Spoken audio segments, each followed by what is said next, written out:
Hi guys, welcome back to my YouTube channel.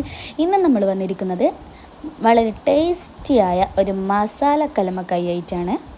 അതിന് മുന്നേ നമ്മളെ ചാനൽ ഇതുവരെ സബ്സ്ക്രൈബ് ചെയ്യാത്തവരാണെങ്കിൽ ഒന്ന് സബ്സ്ക്രൈബ് ചെയ്തേക്കണേ. നമുക്ക് വീഡിയോയിലേക്ക് കിടക്കാം. ഇതാണ് നമ്മളെ കലമക്കായി. ഇത് നമുക്കൊന്ന് വാഷ് ചെയ്തെടുക്കണം. വാഷ് ചെയ്തെടുത്തിട്ടുണ്ട്. പുറം ഭാഗം വാഷ് ചെയ്തെടുത്തതാണിത്.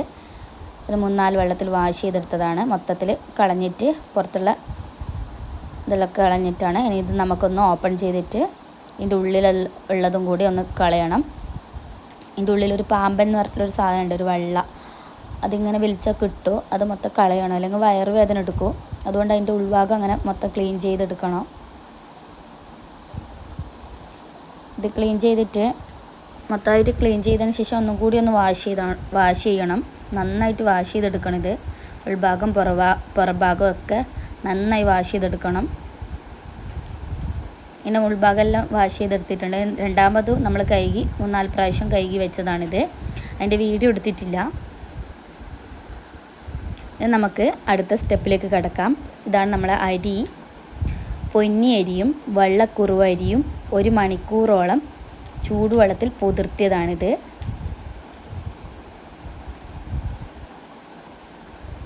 നമുക്കിനി ഈ അരിയിലേക്ക് അരക്കഷ്ണം തേങ്ങ ചിരണ്ടിയതാണ്.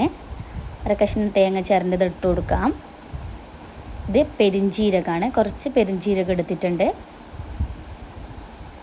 കുറച്ച് ചെറിയ ഉള്ളിയാണ്. വലിയ ഉള്ളി എടുക്കുന്നവർക്ക് എടുക്കാം. ചെറിയ ഉള്ളിയാണ് കുറച്ചും കൂടി നല്ലത്, ടേസ്റ്റ് കൂടും. ഇനി ആവശ്യത്തിനനുസരിച്ചുള്ള ഉപ്പ് നമുക്ക് ഇട്ട് കൊടുക്കാം.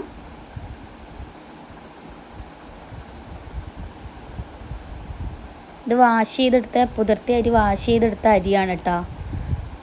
പുതിർത്തിയതിന് ശേഷം നമ്മൾ വാഷ് ചെയ്തിട്ടെടുത്തതാണ്.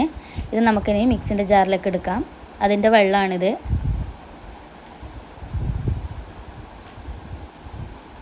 ഇത് നന്നായി അരയേണ്ടതില്ല, നല്ല പോലെ അരയണ്ട. നമ്മൾ ഒറോട്ടിക്കൊന്നും അരയുന്നത് പോലെ അരയണ്ട. കുറച്ചൊരു ചെറിയൊരു അരിൻ്റെ ഒരു കടിപ്പ് ഉണ്ടാവണം ഇതിൻ്റെ അകത്ത്. നന്നായിട്ട് അരയേണ്ട ആവശ്യമില്ല.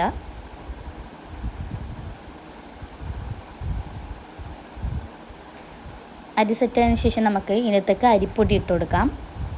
റേഷൻ പീടികയിലെ അരി പൊടിച്ചതാണിത്. നമ്മൾ തന്നെ വീട്ടിൽ നിന്ന് പീടിക കൊണ്ടുപോയി പൊടിച്ചെടുക്കുന്നതാണ്, മില്ലിൽ കൊണ്ടുപോയിട്ട്. ഇതിന് ശേഷം അരിപ്പൊടി ഇട്ട് നമുക്ക് നല്ലപോലെ നമുക്ക് ആവശ്യത്തിനനുസരിച്ചുള്ള സെറ്റാക്കി എടുക്കണം. അരി സെറ്റാക്കി എടുത്തിട്ടുണ്ട്. ഇതാണ് അരി സെറ്റായിട്ടുണ്ട്. ഈ ഒരു പരുവത്തിലായി വരണം. ഇനി അടുത്ത സ്റ്റെപ്പ് എന്ന് പറയുന്നത് മസാല റെഡിയാക്കണം. ഇത് അരക്കഷ്ണം തേങ്ങ ചിരണ്ടിയതാണ്. ഇതിനകത്തേക്ക് മല്ലിപ്പൊടിയാണ് ഇട്ട് കൊടുക്കുന്നത്. 3 സ്പൂണോളം മല്ലിപ്പൊടി ഇട്ടിട്ടുണ്ട്.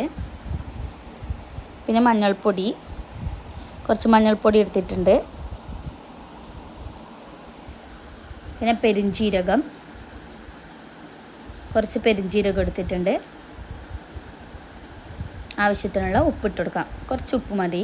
നമ്മൾ അരിയിലൊക്കെ ഉപ്പുള്ളത് കൊണ്ട് കൂടുതലായിട്ട് ഉപ്പ് വേണ്ട. നമുക്കിതൊന്ന് മിക്സ് ചെയ്തെടുക്കാം.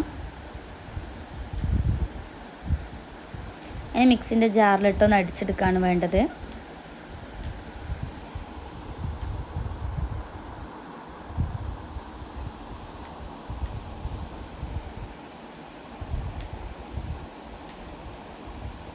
കുറച്ച് വെള്ളം ഒഴിച്ച് കൊടുക്കണം. കുറച്ച് മതി, അത് ഓവറായിട്ട് വെള്ളം ഒഴിക്കണ്ട കേട്ടോ. നമുക്ക് മിക്സിൻ്റെ ജാറിലിട്ട് അടിച്ചെടുക്കാം. മസാല സെറ്റ് ആയിട്ടുണ്ട്. ഇതാണ് മസാല.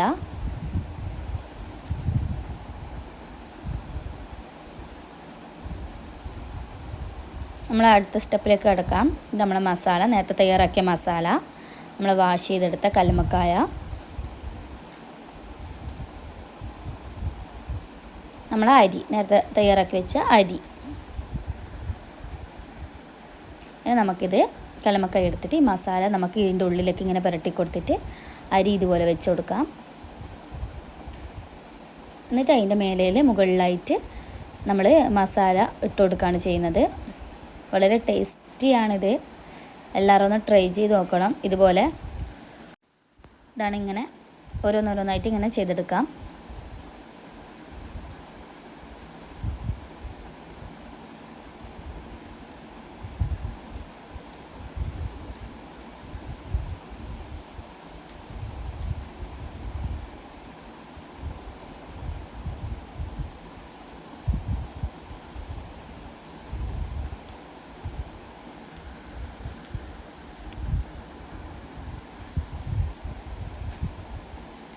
നമ്മളിവിടെ മൊത്തത്തിൽ സെറ്റായിട്ടുണ്ട്. മസാലയൊക്കെ നിറച്ച് കലമക്കായെല്ലാം നിറച്ച് സെറ്റായിട്ടുണ്ട്. നമുക്കിതൊന്ന് വേവിക്കാൻ വെക്കാം. ആവിക്ക് വെച്ചിട്ടുള്ള ആവിക്ക് വെക്കാണ് വേണ്ടത്. ഒരു 1.5 മണിക്കൂർ 2 മണിക്കൂറോളം ഇത് വേകാൻ വേണം. നമുക്കിത് ഫ്ലെയിം ഓൺ ആക്കിയിട്ടുണ്ട്. നമുക്കിതൊന്ന് അടച്ച് വെക്കാം.